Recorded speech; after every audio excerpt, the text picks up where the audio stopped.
A história da farmácia reconstitui-se a tempos remotos, onde o misticismo era o doutrinador de algumas condutas da sociedade.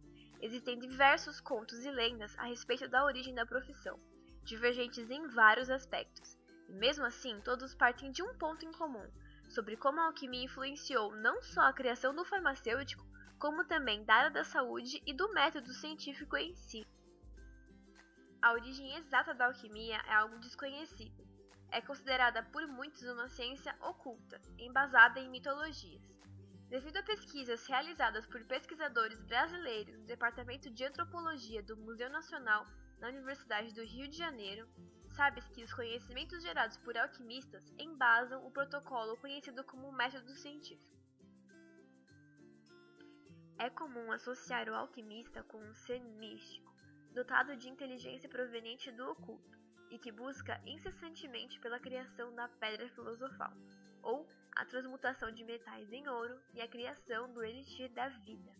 Além disso, a vertente filosófica dentro da alquimia que discutia a respeito da criação da matéria permitia que os alquimistas procurassem criar vida artificial, chamada de homúnculos, exemplificando como esse princípio de ciência era ainda muito ligado à alma, transcendendo a matéria em si.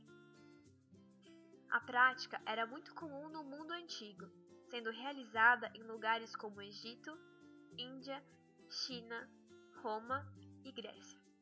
Muitas das técnicas desenvolvidas pelos alquimistas, assim como o acúmulo de informações durante o período, contribuíram para a constituição da química como ciência. Segundo Andrejus Korokovas, a farmácia compete em criar, fabricar e dispensar medicamentos. Sua origem data da pré-história, quando doenças eram ligadas aos deuses e à natureza. Nessa época já se fazia uso empírico de plantas e ervas medicinais, além de minerais e alguns animais. Com a medicina egípcia, pôde-se observar o maior aprofundamento nas artes da cura. Nesse período já eram observados documentos escritos datados com mais de 3.000 anos antes de Cristo, e neles continham algumas plantas e ervas como o ópio e muitos outros produtos vegetais. Além disso, já existia um livro relativo à preparação dos remédios para todas as partes do corpo humano. Porém, somente com a medicina grega que foram transcritas as 455 plantas medicinais por Teofraste. Empedócrates de Agrigento discorreu sobre os 4 elementos, fogo, água, terra e ar, como sendo os constituintes de todas as coisas, as quais variavam entre si na proporção em que entrava cada um desses elementos. A medicina romana combinou as ideias de Hipócrates com magia e religião, e Discórides, nessa época, catalogou 600 plantas para os usos medicinais. No mesmo período surge também Galeno, considerado o pai da farmácia galênica. Ele sistematizou pela primeira vez as matérias-primas necessárias à preparação dos medicamentos e as suas respectivas preparações de forma nunca vista anteriormente.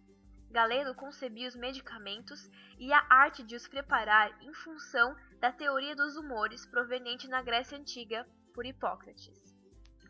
No período da Idade Média, onde ocorreram as cruzadas e posteriores renascimento cultural, comercial, científico e tecnológico, foi possível observar a influência da alquimia na profissão farmacêutica. Conhecimentos que foram difundidos a partir do contato com os árabes. A mudança de paradigma cultural permitiu o cultivo de plantas medicinais em conventos e o estabelecimento das primeiras boticas. Os princípios farmacêuticos deixaram progressivamente de se aterem à medicina galênica, passando a aderir aos novos conhecimentos difundidos a partir dos árabes, orientais e americanos. No século XVI, surge a figura de Paracelso, um estudante suíço-germânico de química na Universidade de Basileia, mas que se doutorou em medicina na Itália. Paracelso opunha-se à medicina escolástica e às teses de Galeno e Aviença, um médico islâmico, pois achava que a medicina e a farmácia deviam se basear em leis físicas e químicas, utilizando-se da observação e da experiência. Sua teoria médica era uma mistura de ciência com o sobrenatural, sendo considerado o pai da homeopatia, visto que seus remédios obedeciam o princípio igual por igual. Além da criação das famosas tinturas, que são extratos alcoólicos de compostos vegetais e animais, O pesquisador também desenvolveu as primeiras formulações à base de ópio e elementos metálicos como ferro, mercúrio, cobre e chumbo. Esse período foi marcado pelo destaque da alquimia como ciência central para o desenvolvimento farmacêutico.